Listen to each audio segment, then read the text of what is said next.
So we're going to continue Tehilim, Psalms, Perek Mem Bet and Mem Gimel. Today we'll do actually two chapters. They're not too long, but they are a little bit difficult to understand. They're very poetic. Nonetheless, very important ideas being expressed over here. Much of it has to do with the future, where David HaMelech turns to every one of us and asks us to reflect a little bit what we had and what we don't have anymore. In other words, this is a prophecy about the Bet HaMikdash, the temple that will be built, and unfortunately, the destruction or the diaspora that will follow. It says, reflect on what you once upon a time had, what things were like, the relationship you had with Hashem, and how you've become distant. So, Lamnatzech Maskil Livnei Korach. This is for the conductor, however, this is also to the sons of Korach, which in itself needs an explanation. What are the children of Korach doing over here? And what is the word maskil doing here? The word maskil means to enlighten, for one to take note of these things, for one to awaken and realize awareness. In other words, these are things that are either being said by the children of Korach, the ones that remained alive. According to the Midrash, not all of his children died when the earth swallowed them up. Some regretted choosing the side of their father instead of choosing Moshe. But at the last moment, they changed their mind and they went with Moshe. So they remained alive and they composed certain songs that were incorporated into Tehilim. After all, they were considered prophets. They had prophetic visions about the future, about the destruction of the temple, the long diaspora. And David HaMelech is including these prophecies here, that which they composed. Or it's also could be that David HaMelech composed this, however, he's giving them over to the children of Korach, meaning the Leviim. They are the ones who are the Meshorerim, they are the ones that sing the songs. And therefore, he's calling them Bnei Korach. Otherwise, the rabbis do say that three children, Asaph, Elkanah, and Avi Asaph, are the ones who composed these songs. In other words, according to that opinion. And David HaMelech included this mizmor in the Sefer of Tehilim. And he begins, Ke'ayal ta'arog al afikei mayim. This is a very famous pasuk, a very famous verse. Songs have been made of this. It is a beautiful verse that describes a deer that is longing for water. There's a grammatical problem over here. On the one hand, it says ayal. Ayal is a male deer. On the other hand, it says ta'arog. Ta'arog means to long, but it's using the female way of expressing longing. Instead of ya'arog, it says ta'arog. So how could it be talking about an ayal, which is a male deer, and then using the verb ta'arog, which is describing the female that is longing? So the rabbis explain that there are two types of longing, the male deer and the female deer. One is being described here as longing for water, looking for water.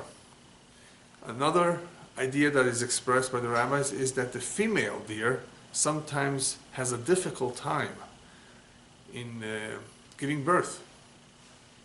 It is in pain. It does not come easy to her. And Hashem sends a snake to somehow give her a bite, and that's how it releases the calf.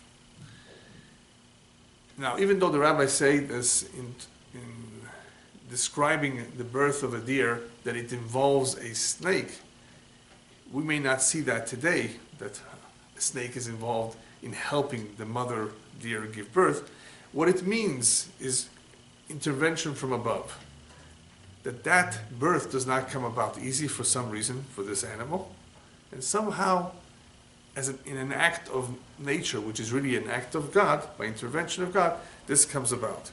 So there is a longing, there is a certain cry coming out from the ear that reaches heaven. But the main emphasis over here is the cry or the longing of the male deer, and it could apply to either one, who's searching for water. So kayal ta'arog alafike mayim, as a deer cries longingly for brooks of water. Afike mayim means little brooks, so it could just quench its thirst anywhere where it could find water.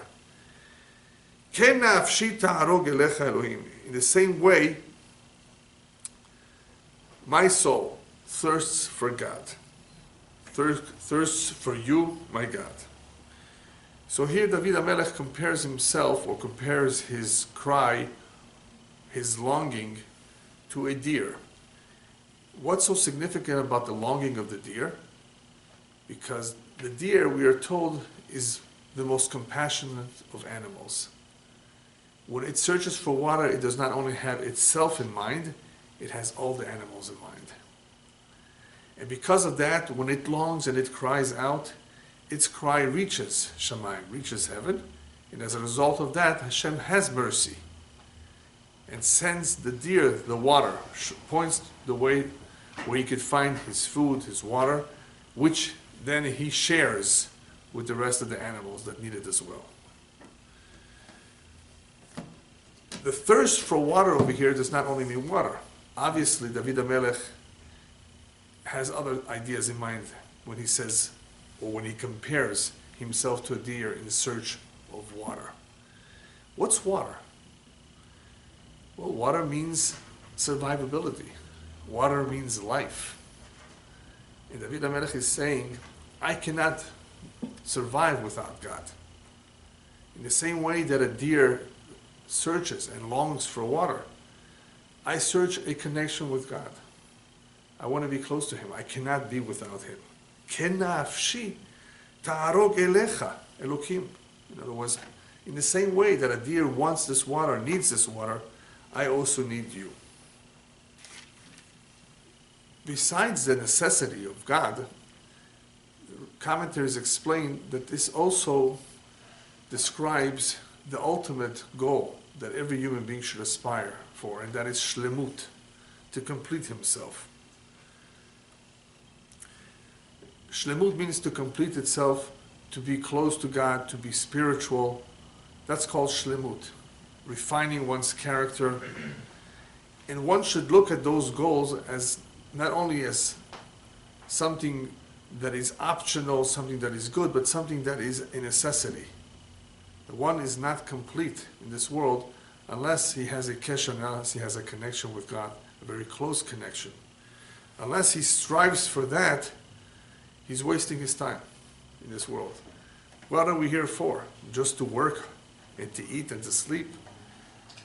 It has to be that there's something much more important, much more noble, and he explains that in the next pasuk when he says, "Tzame'a nafshi Elokim." I'm thirsty. My soul is thirsty for God. Why is he so thirsty? What is David HaMelech searching for? That he describes that he's thirsty. So he says like this, "Tzame'a nafshi Elokim le'el chai." My soul thirsts for God, for the living God. Matai avo vera'e pnei Elohim. When will I come and behold the face or the countenance of Hashem? In other words, when will that day come that I will be close enough to be able to relate to Hashem? Now, David HaMelech always had a connection. And he's not only talking about himself, he's talking about the Jewish nation, how they once upon a time had a very close relationship, and they've become distant. So he's yearning or longing for that moment to come back, for the time that the Jewish people will come out of the exile and return to Yerushalayim, and return to have a temple, and to do the service of Hashem as they did once upon a time. What did we do once upon a time? He's going to explain this a little bit more in detail. We went Aliyah LaRegel. We went up 3 times to Yerushalayim, to the Bet HaMikdash. We all appear there. Imagine all the males from the entire land coming together. What a big reunion. And it wasn't a family reunion, really. It was a reunion with Hashem. And sacrifices were brought. It was a very special time. This, however, this particular point that he says, Matay yavo v'ra'eh pnei Elokim, is not only about Aliyah l'regel and only about coming to Jerusalem and about the Bet HaMikdash. It's also the aspiration or the yearning that David HaMelech has, שתתגלה מלכותו של השם בעולם, that Hashem's reign should be revealed in the world, that everybody should come to that realization and come to see it and come to form that connection. So this is something that will be in the future, but he is longing for it. Now, you may be thinking as you're reading this or learning this, why say this? Why is he sharing this with us? It's not something that he said and he wanted only. He's telling us that this is something that we should all want. This is something that we should all express. That is why it's in the Sidurim, in the prayer books. If we were to compose our own prayer, we would have a very difficult time. What should we ask? How should we say it? So the group of sages called Anshe Knesset Agdolah, during the Second Temple era, during the beginning of the Second Temple era, they put together the Sidur, slowly but surely. They composed the various prayers and songs and praises to Hashem, so that we should know what to say and when to say.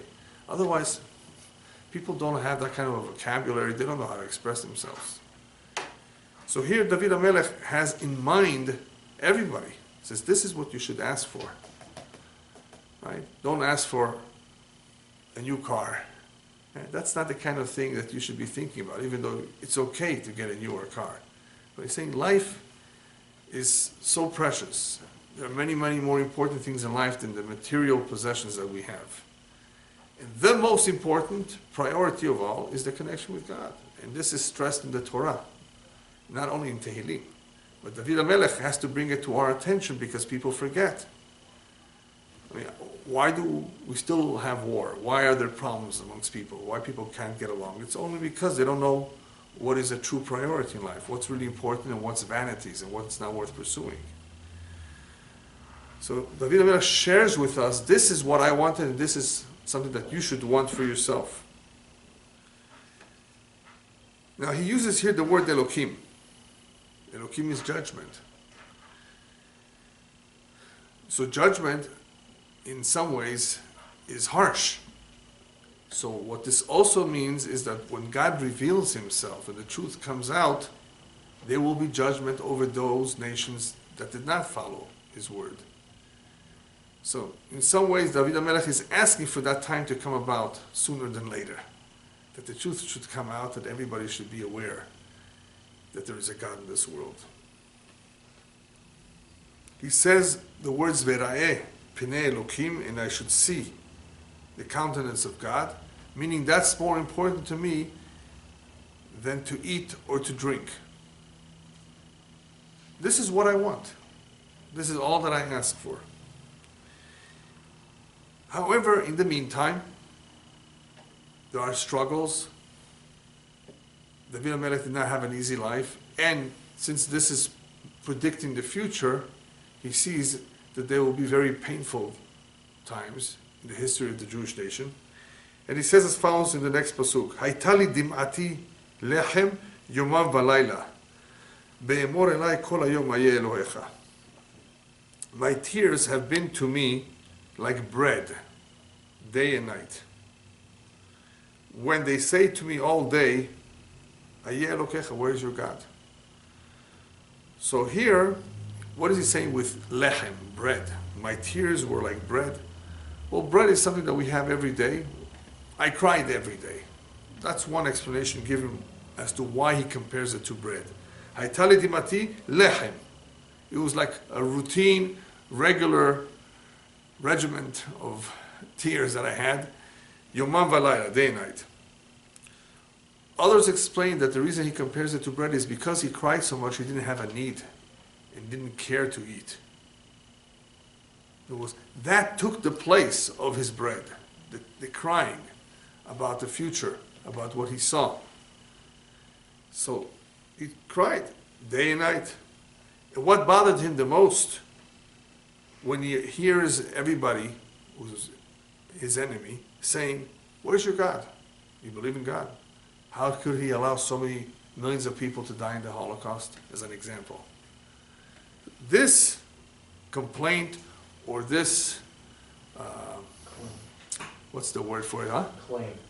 Not only claim, this way of teasing has been around a long time. Yeah. Let your God come and save you. You believe in God? Let's see if he will do anything about it. Or how could you explain that there is a God if this happens? How could a merciful God allow something like this? So this obviously pained him the most. But he emphasizes that his cry was regular, because that's what he wanted. He wanted the Geulah, he wanted to see the redemption. And he cried on the Khurban. He cried because of the destruction on a regular basis. Either because he could not see a way of preventing it from happening, because he's a lot before that, or because he wants to go beyond that point. He says, when will we get out of this? Remember, we are in the longest diaspora ever, almost 2,000 years. So his desire for the Geulah, his great desires, and his pain for the Khurban were constant, because this is what was on his mind. Next pasuk. Ele eskara v'eshpecha alay nafshi, ki e'evor basach adadem ad bet Elohim b'kol rinna v'todah hamon chogeg. This is a little bit difficult. It's a long pasuk, so we'll do our best to translate it. He wants to reminisce. I think that's a good word to choose in English for this. Even though eskara means to remember, reminisce means to recall something from the past. So I recall v'eshpecha alay nafshi, and I pour my soul out. When I recall ki evor basach, according to one interpretation, what that means is when people would come together to Yerushalayim in covered chariots, or when they would come in multitudes, according to another interpretation. And when they would all come, adadim, we would be walking leisurely, slowly, because there's so many people. Nobody's rushing. And seeing this beautiful sight of so many people coming together and walking all the way ad bet Elohim, until the house of God. And they would do so b'kol rinah, with the sound of rejoicing, v'todah, and thanksgiving, hamon chogeg, the multitudes, the many people would be celebrating. So what is he reminiscing here? He's reminiscing the good times, the days where Am Yisrael would come together, go together, celebrate together. And then it's no longer. Why is he telling us to reminisce, to compare? I was thinking of an idea when I was reviewing this pasuk. Comparison.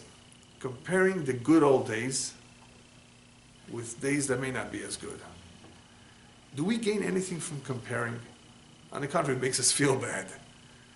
Yes, but when it comes to the relationship with Hashem, when it comes to the Churban Abayit, the destruction of the temple, it's important for us to compare what we had and what we lost, because we want it back and we can get it back. That's the difference. You can't get back your youth, I'm sorry to tell you. You know, there's a lot of perhaps good memories, perhaps not so good memories, but to get back what you had once is not always easy. But relationship with Hashem, this is something that is yours, that you could have back. El eskera, I want to reminisce, v'eshpecha alay nafshi, pour out my soul from within me. How, when we traveled to Yerushalayim, it was the most beautiful sight to behold so many people celebrating together. So as I was going through this pasuk, I thought to myself, imagine a husband and wife who have been married for 30 years, and now they want to get divorced. They're upset, they're not getting along, having many arguments. Sir, Mrs., take a deep breath, sit down, and reminisce about your past. The good old days, the first 10 years of your marriage. Weren't they nice and special with those little babies? And you both shared them together. You went to the park together. We're talking about a couple that did have good years. I'm not talking about somebody that from the very start they were at war with each other. People started off fine.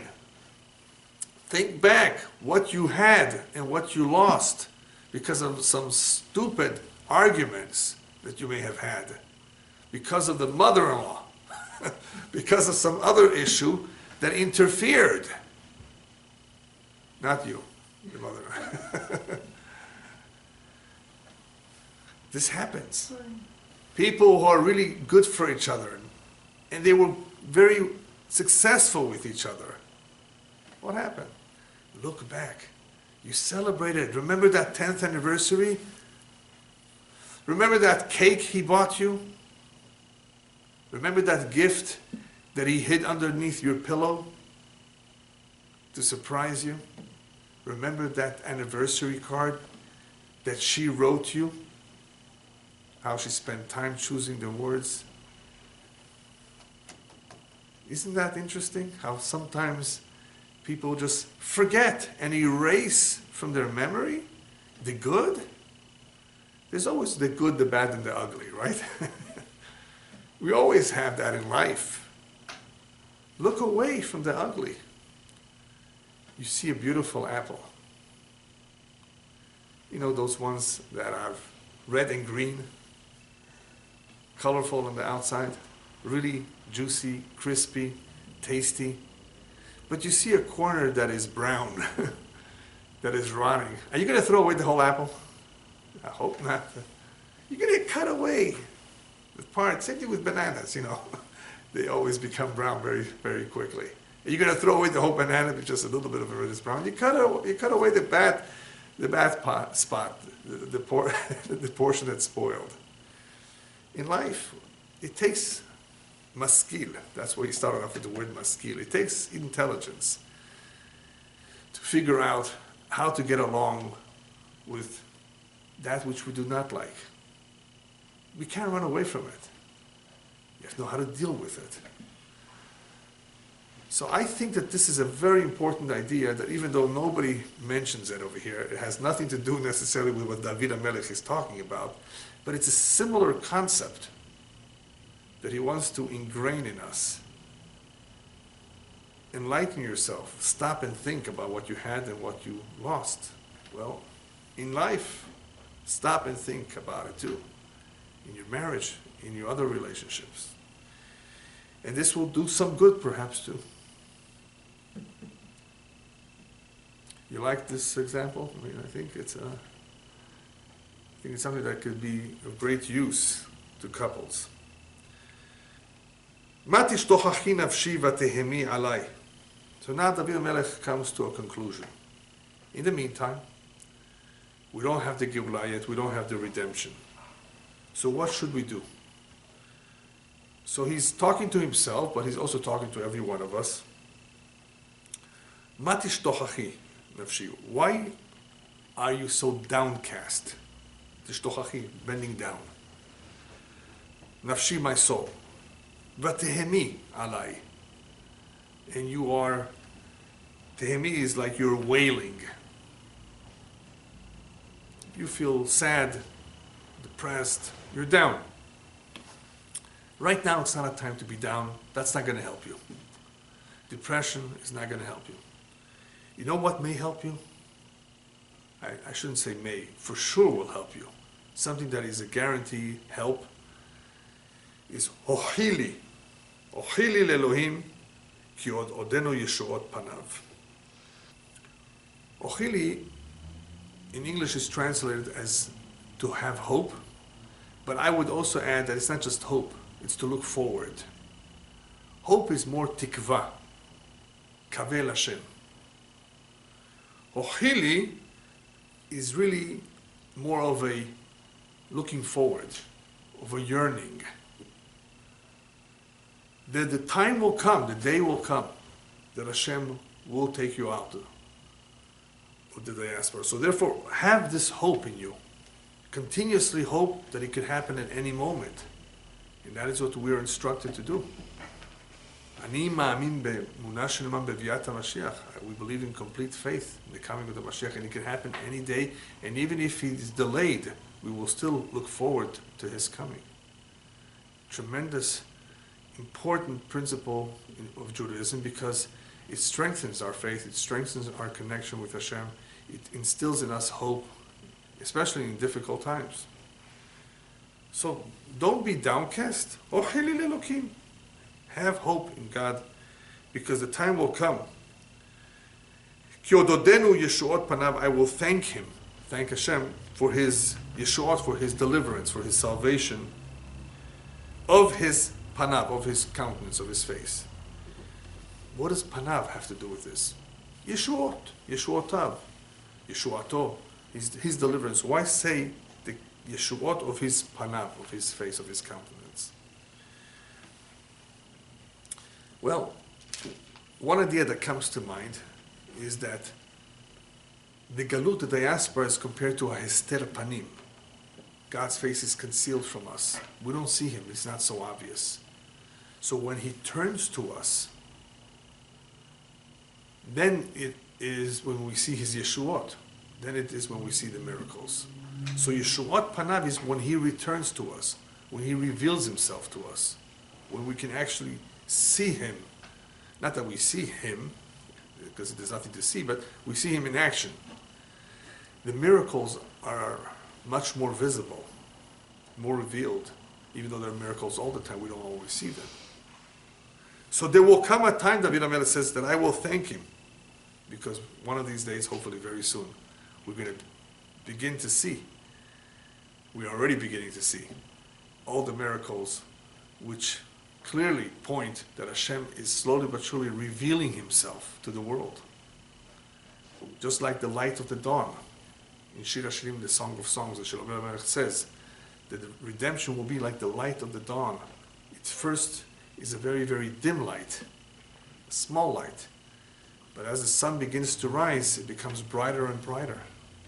And eventually, it's crystal clear that the sun has come out, that the whole world is illuminated. And that is the coming of the Mashiach, when the world will be illuminated with his light. What else will we celebrate? What else will we thank Hashem for when he reveals himself? We will thank him not only for taking us out of the diaspora, we will thank him for all the time that he has protected us during the diaspora, miracles that we were unaware of. As the rabbis tell us in the Midrash, it is like a sheep that's surrounded by 70 wolves. Don't think the sheep is so strong that it can defend itself. It is Hashem who's the shepherd, who is protecting us from the 70 wolves, from all the nations of the world. So there will come a time that we will realize, we don't know it now, even now we have reason to thank him, but then it will be clear to us, we will have even more reason to thank him then. So this ochili is actually a consolation of sorts. When a person has hope, it helps him. It helps him deal with the problem. Even though that help is not coming right away to him, in other words, the salvation, but the hope in itself is a big help. Next pasuk, Zayin. Elohai alay nafshi tishtochach al ken eskorcha me'eretz Yarden ve'hermoni mehar mitzar. This pasuk is also a little bit difficult to understand. He says, my God, my soul is downcast. My soul is downcast upon me. Because I remember you from the land of Jordan and Hermon, the mountains of Hermon, the peaks, and from the mountain of Yitzhar. It doesn't seem to be very clear what exactly it's trying to communicate.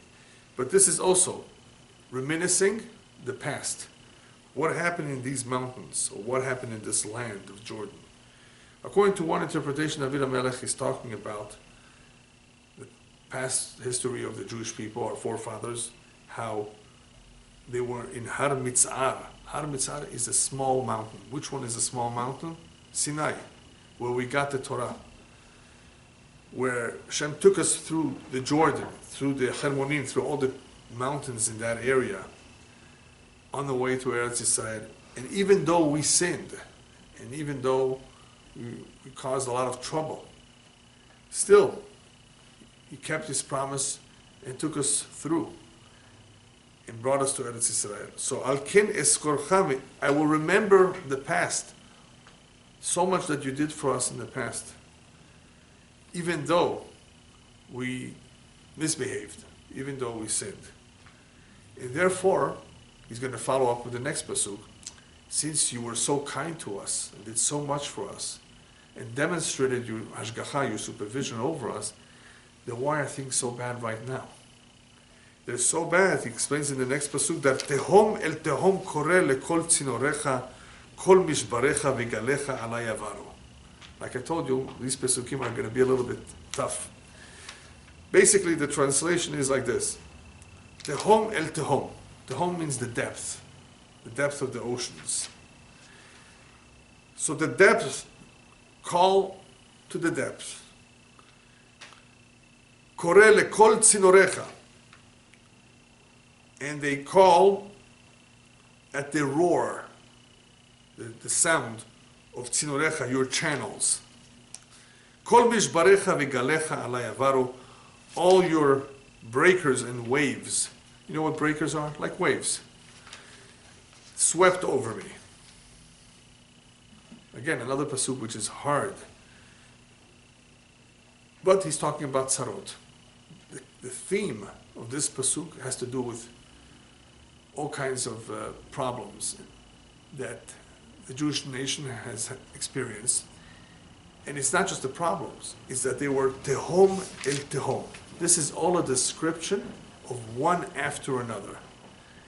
Instead of trying to figure out why he chooses these words, it's a little difficult. Just think of the main idea. He's describing how the tzarot were made more difficult because they were one after another. Depth, as he says, calls to depth.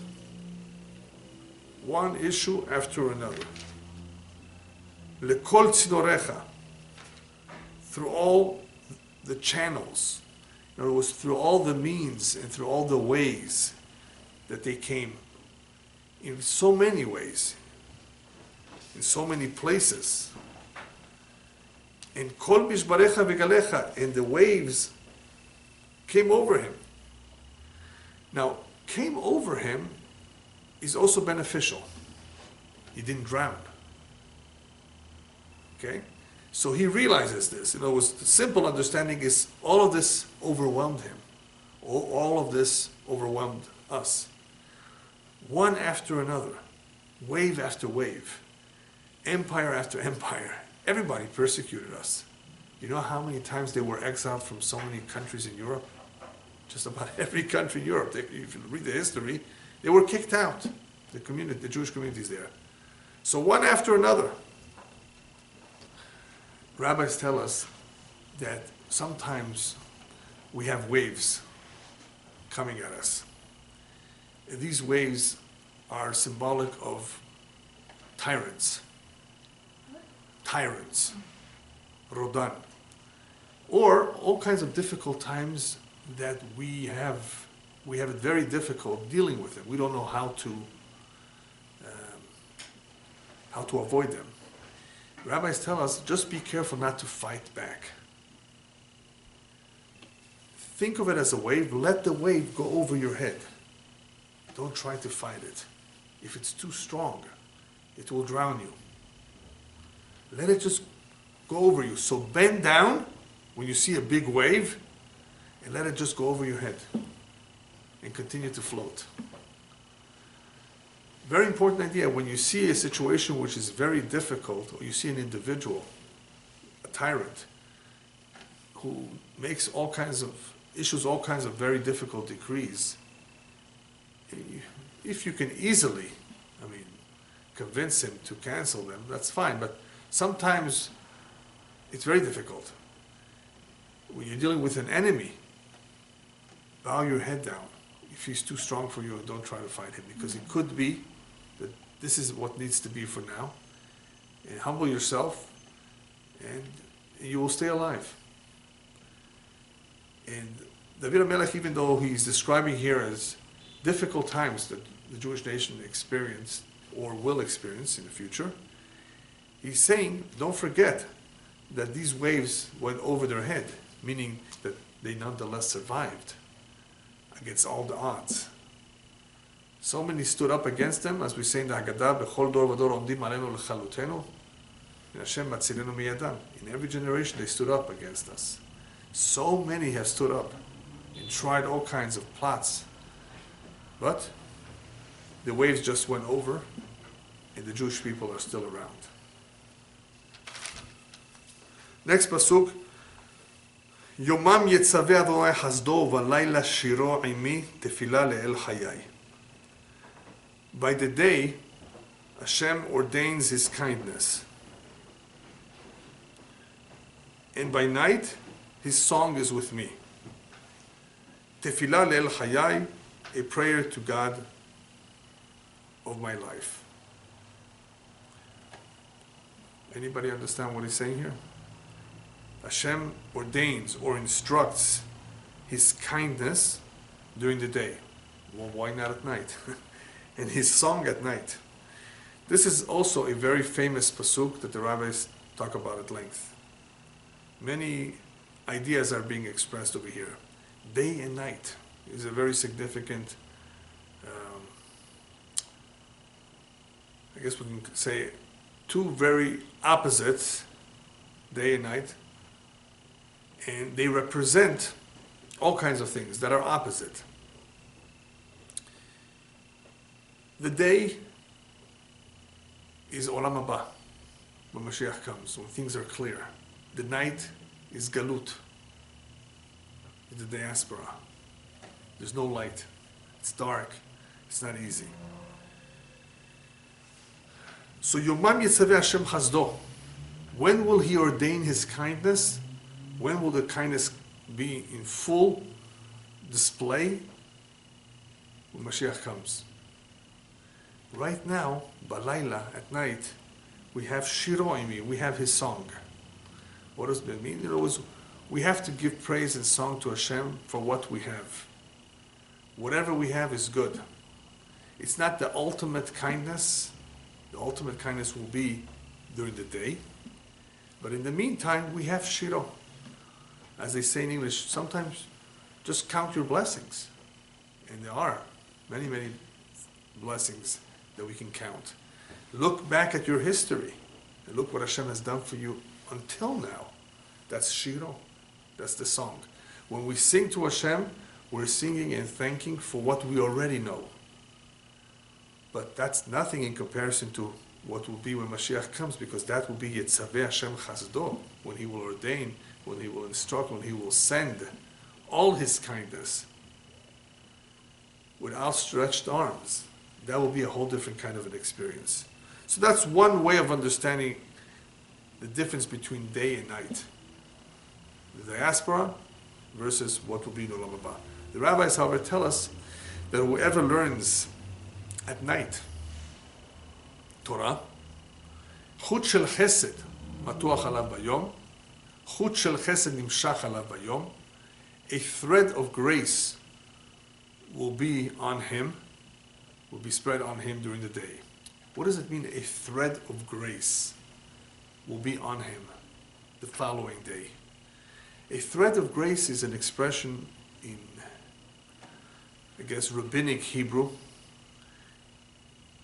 which describes a very, very strong love that Hashem shows an individual. And as a result of that strong love, he has an exceptional shemirah, exceptional protection from above. So, learning at night when people are asleep, when one wants to identify with the pain of the Shekhinah, that there's no temple now standing, during that delicate time of the day, in other words, the night, one deprives himself of sleep. One gets up and learns. Usually that's midnight and beyond, not the first part of the night. It's very special. It's a very special time to be learning Torah. So rabbis learn from this pasuk that Yitzaveh Hashem Chazdo, for one who's balayla shiro, for the one who is learning or singing the praise of Hashem at night. The reason why he says Tefillah le'el chayai, that a prayer to the God of my life, is that even though things are tough during the night and during the galut, one should still pray. One should still ask for Hashem to protect one during this time of the galut, during this time of night. In other words, we always thank Hashem, regardless of the situation we're in. As the rabbis tell us, you have to thank Hashem even on something that does not appear to be so good for you, but it's always beneficial. It's always going to be good for you somehow. So we always praise Hashem and thank Hashem. Nonetheless, tefillah le'el chayai. Don't forget to pray. To pray to Hashem that He should always continue to give you a good life. Next pasuk, Omra le'el sal'i, lama shechachtani, lama koder elech belachatz oyev. I say le'el sal'i. I say to Hashem, my rock. Remember, we've spoken about this in the past when he describes Hashem as a rock, as something solid, as something that you can rely on, something that is immovable, something that is unmovable. You cannot move it from where it is compared to a selah, a rock. So, I say to Hashem, who was my rock, now was someone that I can rely on all the time. Lama shechachtani. Why does it appear that you have forgotten me? Why must I walk? Lama koder elech belachatz. Why must I walk in gloom, under the oppression, the lachatz of the enemy? David HaMelech is not complaining here. He never complained, chas v'shalom. He's asking, why are things different now? At one time, I was able to rely on you. Things worked fine, just fine. But somehow, everything is against me now. Everybody's against me. And David HaMelech did have a difficult time, more than the average person, with enemies. Why must I now suffer under the oppression of the enemy? What has happened? What's so different right now? It's so tough, he says, that beretzach be'atzmotai cherfuni tzorerai be'omram elai kol hayom ayeh Elohecha. Like a sword in my bones, beretzach be'atzmotai. Cherfuni tzorerai. Cherfuni means to disgrace, to look down, to despise, to insult. My enemies are always making fun of me, insulting me, telling me off. Kol hayom, the entire day. Ayeh Elohecha, where is your God? Like we said before, this is something that was used against him. And this has bothered him. It was like a sword in his bones. Not because he was in pain for himself, but because of the Chilul Hashem, the desecration of God. So this is what bothered him the most, he says. He finishes up this perek by saying, however, nonetheless, still, ma tishtochachi nafshi. Why be so downcast, my soul? Ma tehemi alai. In other words, why wail? Why wail within me? What did we say before? Ohilin Elohim. Just have hope in Hashem. Just look forward to His salvation, because there will come a time called Odeno Yeshuot Panay Velohai. There will come a time that I will thank Him because He's my deliverance, the light of my countenance and my God. In other words, I will one day thank Hashem and realize that everything that He has done for me was for the good. So in the meantime, just hope and don't feel bad and don't be downcast. Important lesson for all of us in any situation is that being sad does not help, and on the contrary, things can turn around in a very short time. So that is the best cure. Besides prayer, of course, and he says that many times, besides prayer, trust in Hashem. Turn to Hashem, and you will see how things will turn around. The next chapter is only 5 Pesukim, and it really pretty much ties into this one. So we're just going to continue with it. By the way, before we begin the next chapter, the word Yeshuot Panai, here he doesn't say Panav, as he said before, Hashem's countenance. Hashem says, here he says His face. He's my deliverance, the light of my countenance. Why does it say my countenance, my face? It could be that he's saying how the enemies will be able to see it on his face, how he's been saved, how Hashem has delivered him. In other words, here he was sad, here he was downcast. There will come a time when they will be able to see it on my face, his Yeshuot. That's why he says it this way. The next perek, Shofteni Elohim v'riva revi migoy lo chasid mi'ish milma ve'avla tefareteni. Very, very powerful and important pasuk here. He's talking here about the hypocrites. He's talking about individuals and nations who are not kind-hearted, even though they may appear to be. Look at the words he uses. Shofteni, judge me or avenge me, really. Hashem. V'riva rivi, and take on or champion my cause. Against who? Migoy lo chasid, a nation that is not a righteous nation, impious nation. Mi'ish mirma, rescue me from the man of deceit, ve'avla, tefaleteni. Rescue me from a man of deceit and iniquity.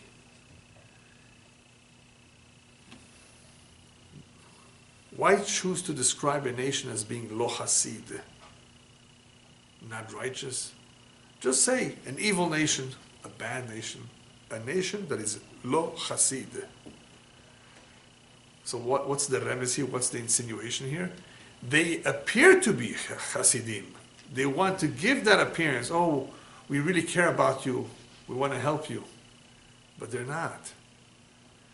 And why use the word, or why use the description, the example of Ish Mirma, man of deceit? Because it's the same idea. There are some people that on the surface they will appear to be your friend. They want to help you, but they're not. And the problem is that here he's referring to especially Jewish people who became mumarim, became traitors against the Jewish nation by trying to please the Gentiles, by trying to please the enemy. See, we're with you, we're against them. They want to please so much that there's an expression, they want to be more Catholic than the Pope. You heard that one? That's the idea. And there are people till today who are mirma, deceit. They're no good. And they are from amongst us. They live within us. The enemy within. So here, he lumps them together, Hashem. Champion my cause from this kind of individuals who may give the appearance that they're righteous, but they're totally not righteous. On the contrary, they're acting deceitful. Ki ata Elohei ma'uzi, lama zenachtani, lama koderet alech belachatz hayom. Now you will notice that some of it is repetition. It appears to be that he said this before, but the reason he does that is for greater emphasis. He says, you are ma'uzi, you are my source of strength. God, you are my strength. Then why lama zenachtani? Why does it appear? Now I'm adding the words, why does it appear? Because Otherwise, it doesn't sound too good to just translate. Lama zenachtani, why did you abandon me? Because he's not really saying that. He's saying, why does it appear that you abandoned me? Lama koderet alem lachatz, why do I need to continue downcast or in gloom under the oppression of my enemy? Same thing as he said in the previous perek. He says, I was expecting that this should all be gone. That I was expecting that the enemy should already no longer exist. I was expecting for all the pain and suffering to end. Why is it still continuing on? If you are my strength, you can do it just like that. Right? We sometimes would love for things to be resolved just like that. Why does it take so much time? Even though he knows in the end it will be okay, but why take so much time? What is the reason for all of this? What do I ask for? He's going to talk about light. And we have to understand why. So look at Pasuk Gimel if you have the Tehilim. Shlach orecha v'amitecha hema yanchuni. Send me your light and your truth. They will guide me. Hema yanchuni, they will guide me. Yeviuni, they will bring me in har kodshecha, to the mountain of God, in other words, to your holy mountain, ve'el mishkerotecha, and to your sanctuary, to your sanctuaries. The light and your truth. David HaMelech is concerned for the Jewish nation that they will have all kinds of oppressors, one of them being not a physical oppressor, but one who will try to use deceit to mislead them, to brainwash them, and to cause them to abandon their faith with falsehood, with deceit. That's another kind of enemy. We had that with the Greeks. No physical oppression, but all kinds of other philosophies. So there's always a danger, always, not just back then, even today, there's always a danger of the mind being contaminated with all kinds of philosophies that are alien to Judaism. And he's asking for Hashem to protect us from that. So therefore he asks for light. Send your light and send your truth. Who is your light and who is your truth? Rabbis tell us that this is describing Moshe and Aharon. Moshe and Aharon, Moshe representing the light, Aharon representing the truth because of the Urim and Tumim that he wore, the breastplate, the decisions that were made through him. But here it also represents Mashiach and Eliyahu Navi. Mashiach represents the light, how he will illuminate the world. And Eliyahu Navi, the way I explain it, represents the truth here, because he will settle many, many questions that the rabbis say should remain the way they are. In other words, we don't have a solution to them until Eliyahu Navi arrives, and he will resolve many of the questions that we have. Either way, you need the two. You need the light of Mashiach, you need the truth of that era, when the truth will come out, to be able to deal with all this deceit that we have right now. You can't fight it. It's going to be around. Therefore, shelach orcha v'amitecha hema yanchuni, so they can guide me and bring me back to where I want to be, to the Bet HaMikdash, to your sanctuary.